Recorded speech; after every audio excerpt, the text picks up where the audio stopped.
All right, here we are with only a few weeks to go until the inaugural Progstorm Festival hits in Montreal, and I'm bringing you just one more interview. I've had a blast doing these. It's been great talking with all these young and enthusiastic artists who absolutely have the future of prog metal well in hand, and I've really enjoyed doing it. It's been a blast talking with all of you guys. Now, this time around, we get to hear from the longest running act on the bill, and that is Into Eternity.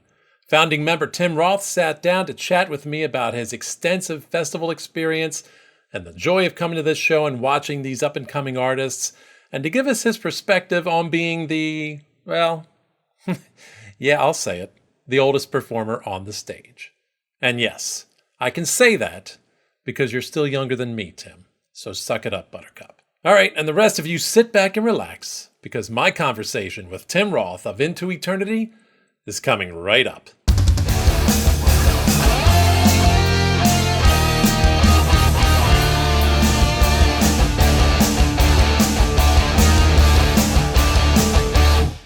Thank you so much for joining me, Tim. I appreciate it. It's really great to have you here. You kind of, I guess, qualify as the elder statesman, if you don't mind me using that term, among the group of performers on this festival. How are you feeling about that? Yeah, that's kind of where we are now in our career. In 2026, it'll be our 30th year as a band. So we've been playing heavy metal for 29 years. But yeah, I see there's a lot of younger acts. But it's good for me because I'm going to be able to check out all these bands and all these young kids are just they're incredible on their instruments now too. So it's good for me being an old timer now to see these kids play and see what they create and see the new songs that they come up with. So no, for me it'll be fun because we're gonna do what we do anyway. So this will just be fun to check out the other bands. I get to come. We're playing the Progstorm. I get to on the Saturday, but I'm going to be there on the Friday watching the other bands. Oh, that's cool. That's great. Yeah, I got to say, I sort of signed off my last interview with an outro saying that it looks like the future of prog metal is absolutely in good hands. These young folk these days, they've really have learned their lessons from those that came before them and have stepped it up a couple levels, it seems, in some ways. Absolutely, yeah. The technical ability and all the the technology of the whole thing now. People can record at home, and I know like on my first couple albums, I never heard any of our songs until I got the CD back from the studio because we had no way to demo. I had a little 4-track like tape machine. We started on Pro Tools right away, which is a digital means, but we didn't have any way to record at home at the time. It wasn't until our third album that we started recording in 2003. Then we finally got Pro Tools and we demoed one song for that we could actually hear back, the song Buried in Oblivion. Our third album is called Buried in Oblivion. So we actually got to demo that one track. And then when we finally did our fourth album in 2006, The Scattering of Ashes, that's when we could, okay, hey, now we can start demoing stuff. So we were already, into our career 15 years before we could start doing stuff ourselves. Yeah, it's amazing to see the technological changes that have occurred, and heck, even in the last 5 to 10 years, especially, where the ability to record quality stuff at home, like studio quality, like people Ah, don't even need to go to the studio anymore. These yeah. bands so often are far flung across a continent or across the Yep. globe, and they're pulling together something that sounds like they were all in the studio together. It really, I guess that's got to be even more amazing from your perspective to see how it's changed. Yeah, absolutely. Yeah, it's amazing. I mean, I always dreamed someday we'd be able to do that. Of course, we'll still go into a studio, but now I can make my own session at home, get the drums on, the bass, do all my guitars, hear the song, start creating melodies. So now I can hear it all how it's going to sound at home, which is yeah, it's a dream come true. So and you don't need to spend a lot of money nowadays. The biggest expense is like the computer Right. and if you want to get a good mic, but even so, you can get just something decent for fairly cheap these days. So Yeah. Yeah. They've really, I think, made it much more accessible to folks that don't have a lot of money or even a record label at this point in time to put out something, and Yeah. it's a great thing. It's overwhelming because Yeah. trying to keep Yeah. up with everything that's coming out is just melting my brain sometimes. I don't. Yeah. Oh, Yeah, absolutely. yeah. There's so much, and it's so easy to miss so much of it. So I'm curious, like, this is not obviously the first time you guys have done a festival of any sort. So you've had, I imagine, a good bit of experience doing festivals. And I know I talked with some of the other folks about their perspective of coming in on this in the inaugural edition and comparing it to their past experiences. Uh, Talk about that a little bit. You are the veteran. Yeah. Geez. Well, I think festivals are fairly stressful, I'd say, because a lot of it is, plug and play. Um, I guess we have the one benefit of this time because we're heading into Montreal early. We're going to be there early. We'll be able to hopefully sound check and stuff since we're the headliner. So yeah, we'll have the advantage there. But yeah, normally it's just you run, grab your stuff, throw it on stage, quickly mic check, and then you play. And then maybe the fans will say, well, hey, geez, they didn't sound the best tonight, but there's no sound check. I remember playing some shows where the sound guy, we'd be looking in the distance, he'd be walking up the stairs. There's literally no one behind the desk. We're like, and then people are like, oh, they just didn't sound their best. But it's like, we literally we don't have a sound man right now. So, I mean, yeah, that's the whole thing. We're lucky now that we're headlining. But yeah, over the years, we got to play so many amazing festivals like, I mean, Rock Hard Festival with Machine Head in 2004, like playing Germany, or like flying to Italy, playing Judas Priest had just reunited with Rob Halford in 2004. So our dressing room was right next to Judas Priest. So it's like Judas Priest, Into Eternity, our band. Anathema's right beside us. Symphony X is one step down. Nevermore's just right around the corner. And, hanging out and catering and talking to all these guys. It's kind of a dream come true doing these big festivals because usually they generate a lot of people, or like playing in, Mexico with Motorhead and, Danzig, Hammerfall. We've got to do so much in Yeah. different countries as well. And these days we're kind of doing these Canadian festivals, which is just, a whole new thing. We played Prog Power USA, and that was in 2004. In 2001, we flew to Europe and did Prog Power Europe. So this is the first time that we've played. It's not a Prog Power, but it's Progstorm, but still a progressive metal festival. It's the first time ever doing that for us in Canada, and we get to headline. So yeah, we're really pumped. That's sweet. Yeah. And I'm glad to see this kind of thing occurring, and I'm glad to see the enthusiasm for it, and the fact that they got calls from other artists after they established it as a 2-night festival or 2-day festival and had to add a night. Really? Yeah. That's an encouraging start and a testament, I guess, to just how strong the sentiment is for prog metal in Canada and Quebec in particular, or Montreal. Pardon me. What am I saying? Yeah, well, Montreal, Quebec, yeah, it is 100%. I mean, yeah, you get to give props to the fans in Montreal because it's a city that every metal band wants to play. And when you're playing weird stuff like progressive metal, it's nice that they actually support it. They're used to it with, Voivod and, all these progressive metal bands that have come up from out there. And usually, musicians out there in the East, they're all just incredible, incredible musicians. There's so many amazing Montreal heavy metal bands. There's a gigantic list. When I was a kid, it was Gorguts. They were from that area, playing technical death metal, but doing the most progressive stuff. So me being a teenager, I already saw bands doing all this progressive stuff. So I already knew that that's the way we were going to go in our band.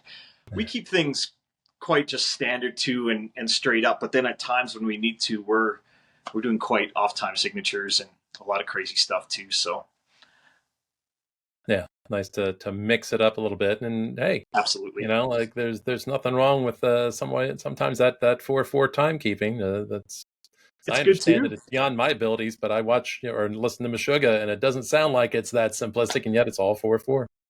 Yeah, Yeah, Yeah, It's you can do a lot incredible. of things. Yeah, and Rush and these bands. I mean, we Yeah. all saw this as kids. These progressive rock, progressive, which moved into progressive metal. I was influenced a lot by Dream Theater, Hmm.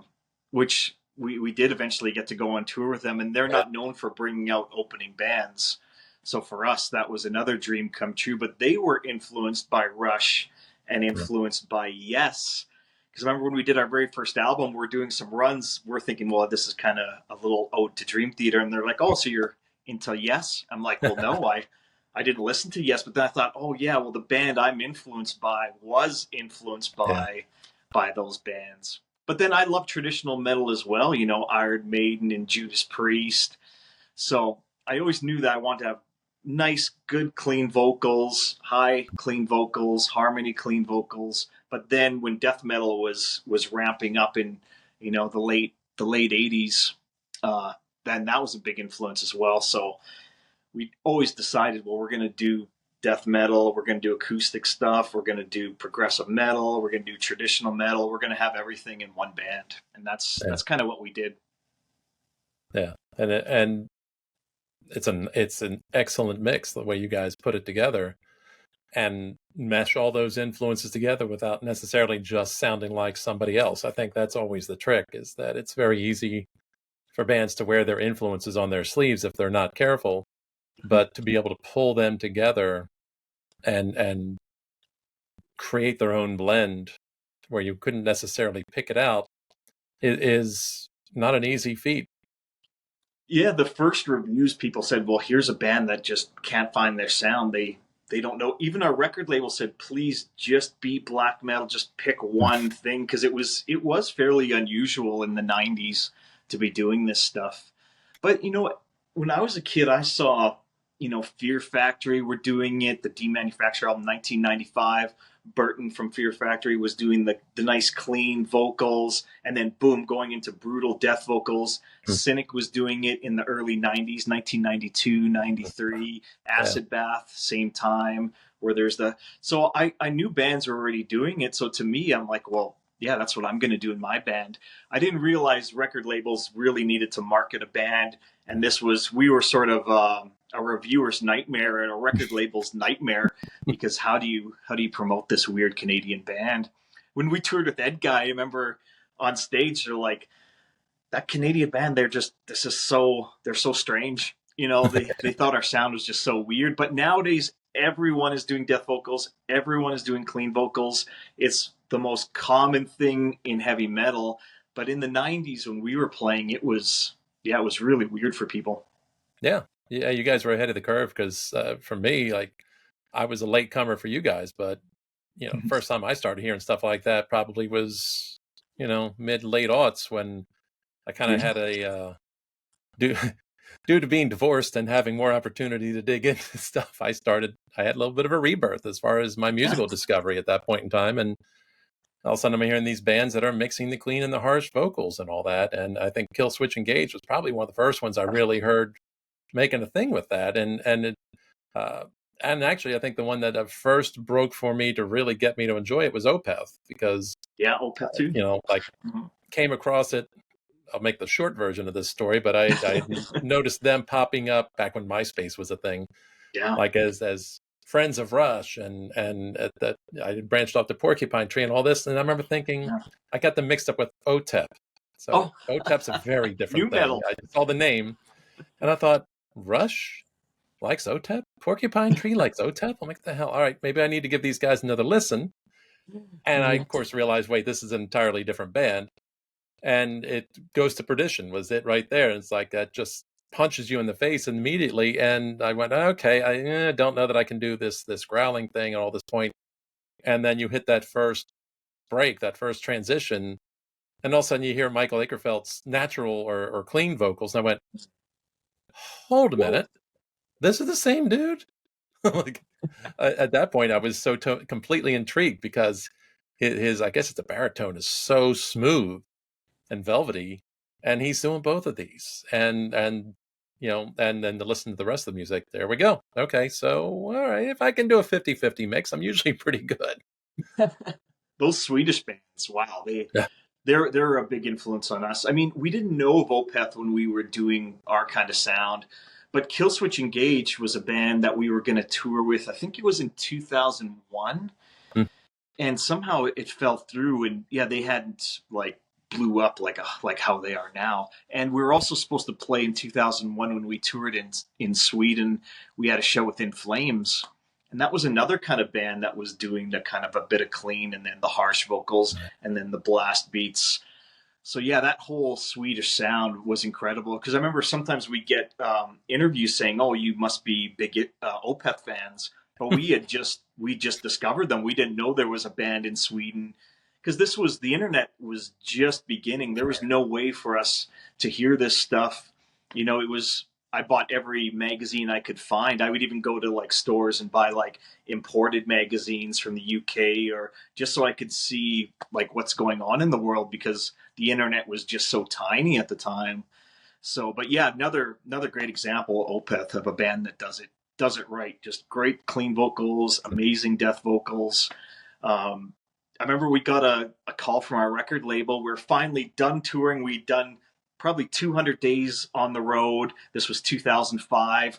We're finally wrapping up. It's October.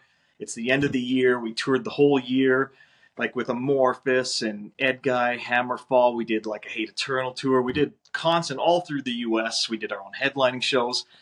And then the label called and they're like, hey, and we're almost home. We're probably 10 hours from home. They said, I know you guys are done touring, but would you be willing to do one last tour starting at the end, like Halloween into November? I'm like, oh God. I'm like, well, who is it? Well, they said it would be Opeth Nevermore. You guys would be opening. And I was like, oh my God. So yeah, we had to call. Basically, yeah, everyone had quit their jobs, I think, by then. So we're like, hey, we went home, I think very briefly, drove all the way 40 hours to the East Coast because we're generally a West Coast. We're only 18 hours from the West Coast being here in Saskatchewan. So to drive east for us is like 40 hours. So we made it out there and started the tour with them. We stopped in one show in Toronto and we got to play with Suffocation and Cryptopsy. So we quickly jumped in, played a death metal show in Toronto, and then boom, started in Philadelphia, I think, with Opeth Nevermore. And Nevermore is a band we had already played with. Like in 2001, we opened up for Nevermore, and we kind of became a bit of friends with them.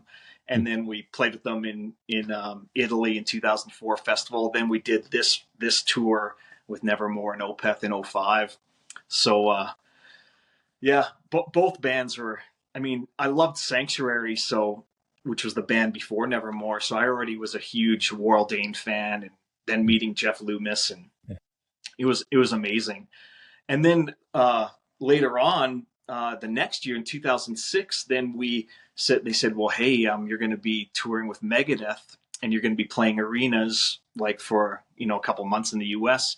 And same thing, Megadeth, Lamb of God, Opeth. So then, boom, we meet up with Opeth again. We're like, oh, hey guys, how's it going? Yeah, we toured with you guys last year. So yeah, we're big fans of all those bands. That's an impressive lineup, that show. Yeah. And we got to play the Bell Center twice in Montreal. So we always have such fond memories of coming to Montreal.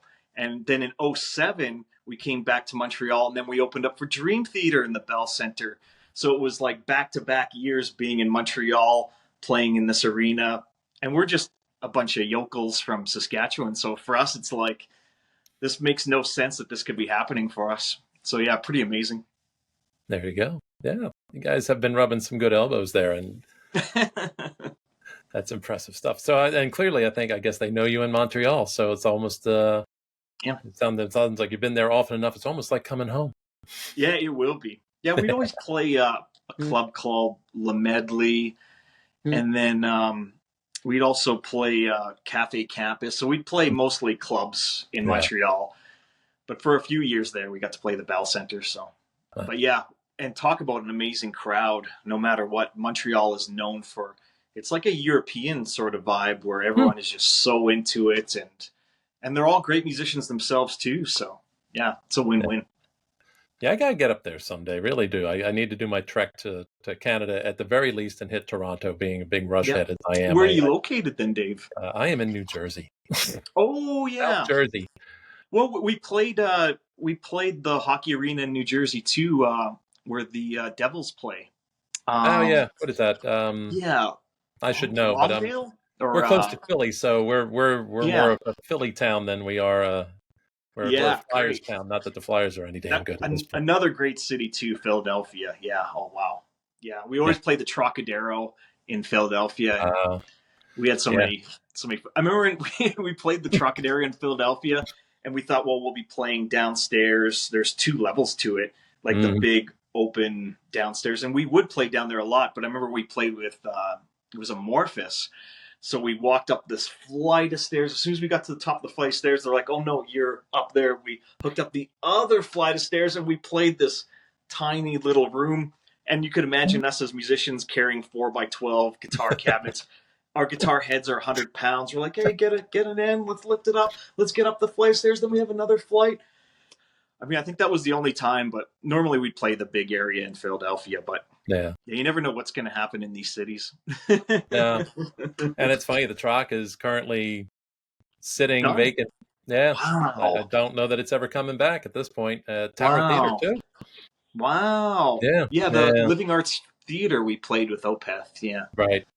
That's probably the best next equivalent to those venues. Oh. I guess maybe the Met currently, which is a new one there, which is a lovely venue. It's a beautiful venue, and it's also Oh. part of the Live Nation monopoly, which means you get charged out the wazoo to show up, and they bought the parking lots nearest to it and charge you out the wazoo for that. And yeah, Live Nation, I am bad mouthing you. Suck it up, bitches. Well, they get all the best tours, Live Nation. So I know you it's got to be rich to go to concerts these days. Sometimes, yeah, depending on the bands. I mean, I guess that's the importance of supporting local scenes and where you can go see a band for $15 and not yeah. worry about things. But yeah, some concerts are just it's getting crazy. Yeah, it is a little bit out of control. I don't even bother with big stadium tours anymore because if I'm not going to be basically in the first 10, 15 rows on the floor, I'm not paying the exorbitant prices to look at something that, where everybody's about that tall and I couldn't, Yeah. that's Or just like it. the last Black Sabbath show that just happened. People would try to get tickets, but there'd be 150,000 people in queue. Yeah, So it's and 45,000 get a ticket. So it's like winning the lotto yeah, in some of these tours. So the amount of money that some of that stuff generates, like the yeah. $140 million they generated one concert, it's just incredible. A buddy of mine went to that. Wow. His wife, oh, how's the connection again? Either somebody she knows or maybe her brother like lives in Ireland, Wow. and therefore they were still thousands of people in line, but they still managed to get the tickets. She got them for him, and so there he Lucky. is posting photos and videos from the final send off of Black Sabbath. And my girlfriend and I Yeah. both we're so jealous. Yeah, just a single tear, right? I'm Yeah, happy for you. right. Just one tear. Should have done that. But no, you brought up something earlier that I wanted to follow off before. I think I went off on a tangent. I'm curious about the sound crew guy, the sound guy thing. Is it a thing that from time to time that somewhere along the line a band might get on the wrong side of the sound guy who will then screw up their sound? Because I've heard a couple of concerts where I'm going, the band, the very opener and the headliner sounded great, and the band in the middle sounded awful. And I'm going, did they get on the wrong side of the sound dude?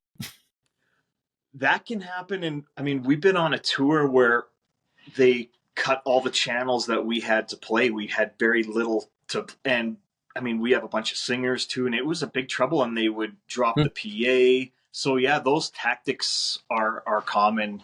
It's almost like mafia tactics with some bands, but then there'll be other bands that no, we're going to give you the full stage. You know, don't worry, you're getting sound checks, and you'll be treated really well. Right, So I guess it depends on the band and depends on the politics. But you're right. right. Usually, if it's a concert, I mean, high tide rises all ships. You don't want to like screw over the other bands because this Yeah. is fans are paying a ticket. But no, this stuff goes on Mm. 100%, and you're exactly right. it's kind of the behind the scenes politics, I think, Right. that maybe people aren't supposed to be talking about. So, but it goes on. In fact, we almost left this one tour, and from that point on, they gave us more channels. So Nice. we Wow. we couldn't take it anymore. It's like, dude, Yeah. come on, we proved ourselves this tour. Come on. But I guess if you're a threat to another band too, they want to try to squash you. So I see the politics. Yeah. Yeah, I've heard stuff like that, like headliners, not Yep. giving much in the way of sound checks to the bands that are behind them, Yep. almost doing it intentionally, it seems, just to Yep.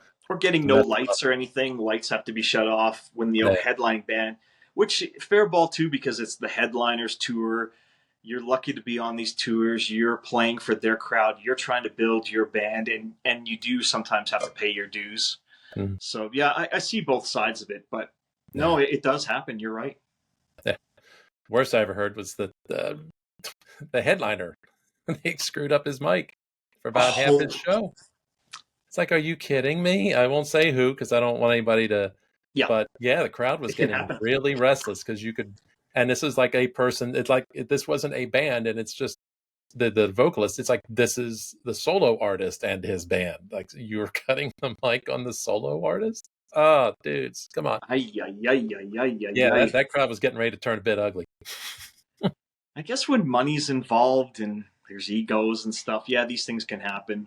Yeah. But like you say, you tour with another band and they're nothing but nice, and they're like when we toured with Megadeth, Dave Mustaine had all the musicians line up. We're in a giant arena. He walks off the stage, comes up, walks up to every single musician, shakes their hand, says, "Thank you so much for playing this tour. Thank you." Mhm. And I'm like I'm like, man, someone who's a multimillionaire who started Metallica, there's no way he would need to be doing this and thanking everyone. Or he would, we'd play Chicago and we'd go into the dressing room and he'd have a pizza, Chicago pizza for us, like a bottle of champagne saying, Mm. "Welcome to Chicago. Thanks for like doing all these sweet little things." So it just goes to show, yeah, some tours they just do it right, and Yeah, bands get treated really well. So I that's guess awesome. a lot of times you just hear the horror stories because I guess that's more entertaining to talk about. But there's a lot of good people out there too. Sure. Yeah, it does seem like sometimes the drama is more interesting to hear about than the good stuff. Yeah. And speaking of drama too, I was kind of curious. The last group I interviewed, they got to talking about unusual tour stories, festival stories. One of which involved somebody bursting into the hotel room in their underwear. Uh, I'm curious. You got any kind of stories like that that stick out in your mind from tour or festivals? More like trouble stuff. Like we're touring in our RV and we're 14 lanes in San Francisco, and now the awning just comes undone, and now the awning's coming down into traffic. And Stu, our singer's like, "This is unfixable, unfixable." And Troy's like, "No, I have duct tape." So we hoist them up. He duct tapes it, wraps it up, and then, or like if we're in Japan, we lose Troy, our bass player. We have no idea where he is, and he's like asleep on a chair in another level of the hotel. So we're in the middle of Japan. We have to leave him. He's trying to talk English with the head person at the hotel, but they can't speak, and he eventually gets to the venue. So yeah, usually it's a lot of just trouble stuff and vehicle stuff. Um, but yeah, Hmm. it's nuts. It's nuts out there. Yeah. Transmission blowing on a tour, radiator blowing.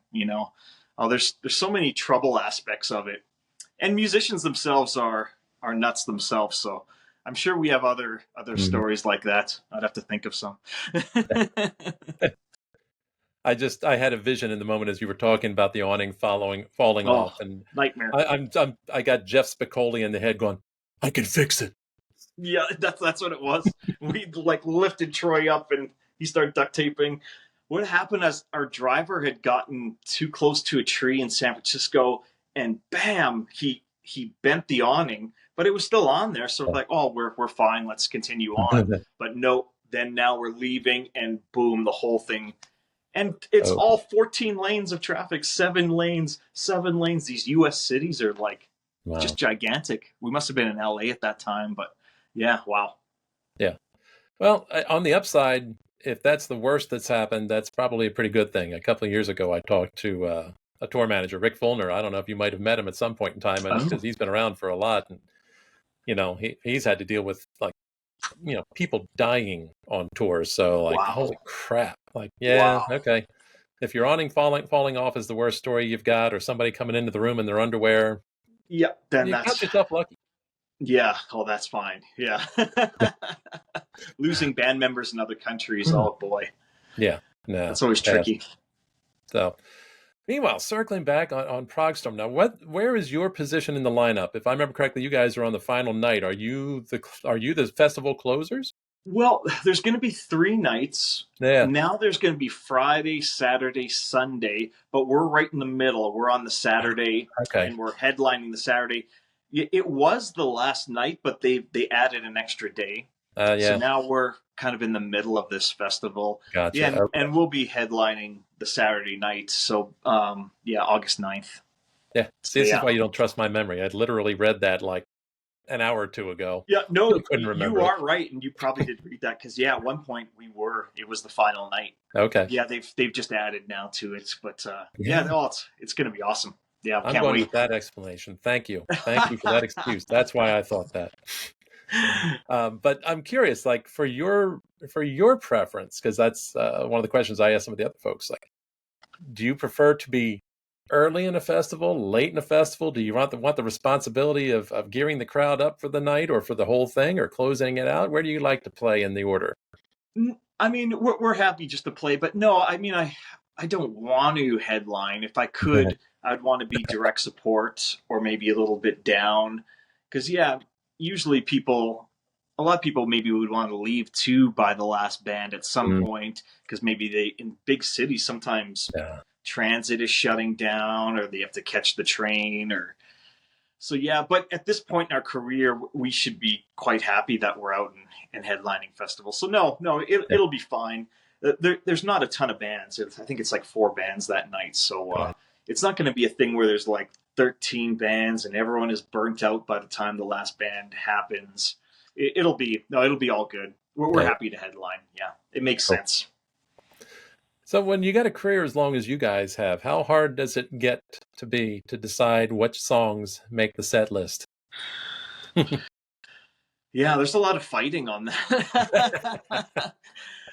Well, we do some negotiation. Basically, we've got a couple shows coming up, and we're going to be playing in the fall. So we're going to be adding in new songs. So there's always different songs and different set lists coming for later shows.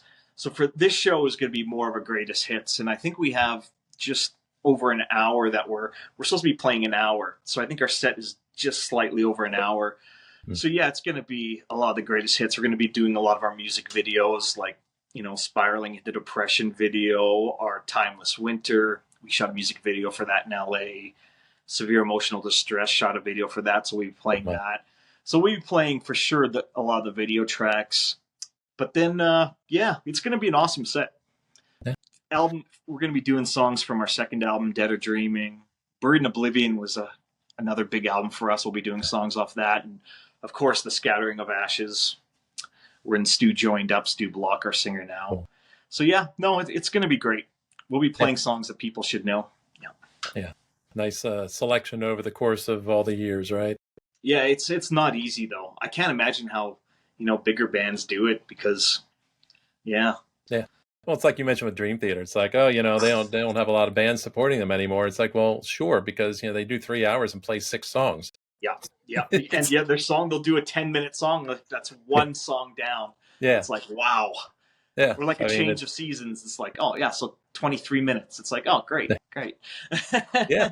I mean, at this point, I think they could almost literally fill 3 hours, and it's a half dozen songs, and that's it. So yeah, Yeah. I guess it gets kind of hard to figure out how to fit a Well, lot of them in Mike there. Portnoy and like Lars Ulrich and these guys, they're good at like knowing what songs they played and flipping things around and changing set lists and yeah, so some of these guys seem really aware of all that, so they're always keeping it interesting for the fans. But no matter what you pick, there's always going to be songs, of course, that fans want to hear. So, Sure.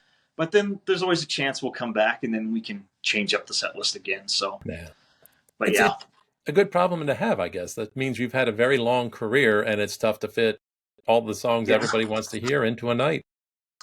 Yeah, I remember when we did our very first album, it was more stressful then because, like, oh man, how are we going to fill a set? Hey, let's try to figure out a couple covers.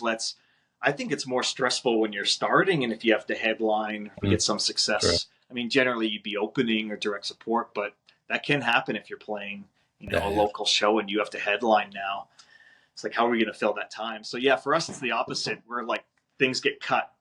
I just look at Jim, our drummer, like, we're running out of time. He's like, okay, cut. So then we know what song we'll be cutting. And that's nice. But I'm a big fan of deep cuts from bands too. So, I mean, I'd love to do shows where we just do maybe no video songs at all and we just do different songs. So, yeah there's always a chance to do stuff like that down the road. So, at a festival, we're going to keep it more greatest hits, though. Yeah.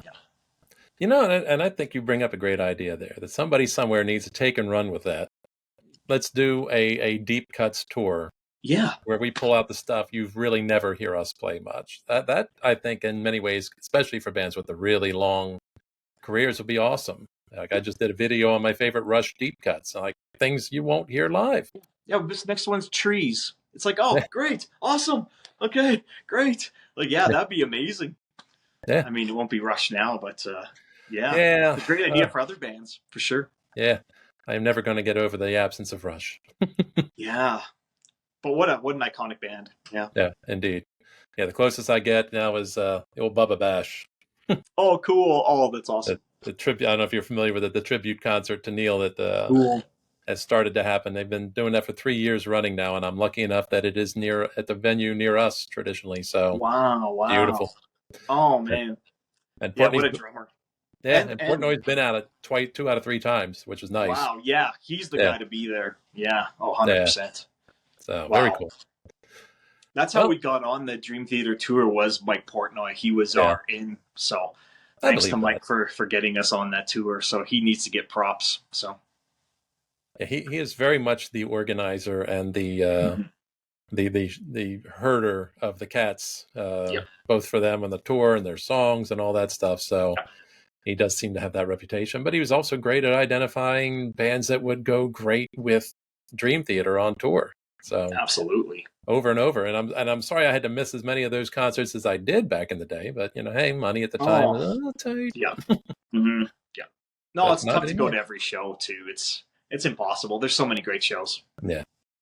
Yeah. It truly. Yeah. There's actually this year slowed down a little bit for us, but the last couple of years, everybody was at once. It seemed like it. Even 2 years ago, I think it was coming up. I think there was such a bum rush to get out after COVID. There was literally one night where there were, I think, at least 4 different shows. I wanted to see all 4 of them, and they're all on the same night. Wow. Yeah, and I'm like, why? Why are we all doing this the same night? You're killing me, people. But hey, had to pick one. Could only do one. Yeah, exactly. Wow, good for you. Oh, yeah, you're in the U.S., so you're going to get so many great shows.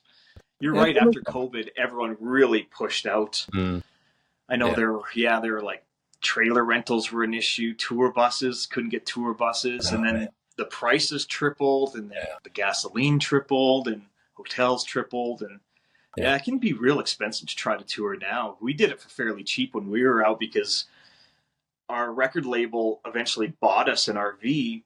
And so when we went to the U.S., we would just, for $25 a night, we'd find a KOA, and there's KOA's Campground of America, spelled with the K, all across the U.S. So we would play our show, go to the Campground of America, $25. Everyone gets showers. We have a fire, have a great time.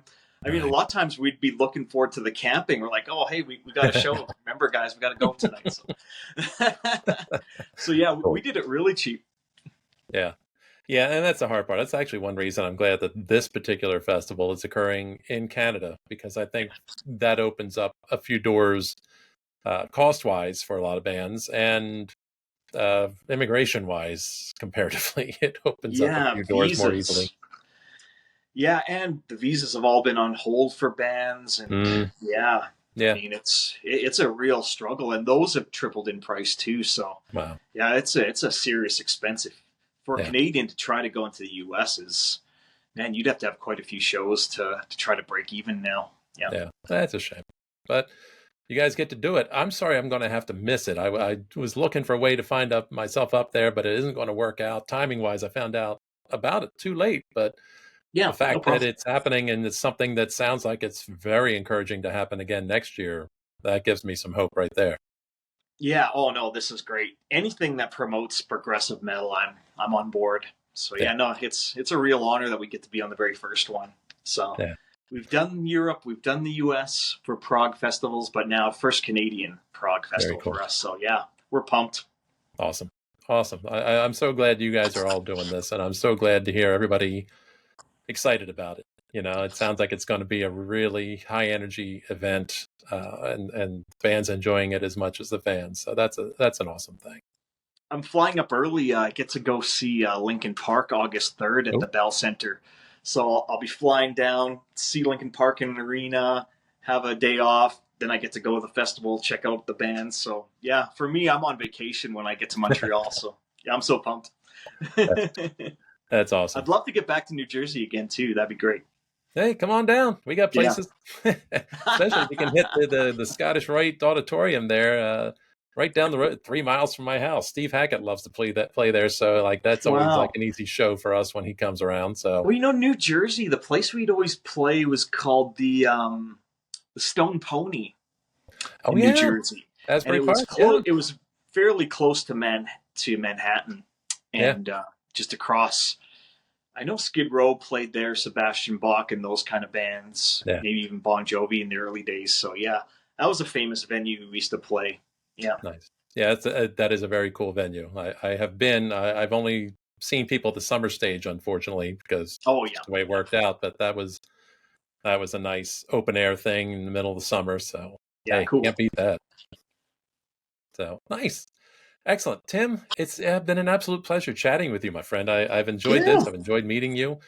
And you are kind of almost just as the headliner you are closing out my series of interviews about Progstorm. So you headlined the show, you headlined the interviews, you close it Yes. out. So thank you so much for your time, sir. Hey, thank you. Hey, nice to meet you too, Dave. Thanks for having the band on. We really appreciate it. Absolutely. It's my pleasure. And best wishes. Good luck with the trip. Enjoy Lincoln Park. Enjoy the festival.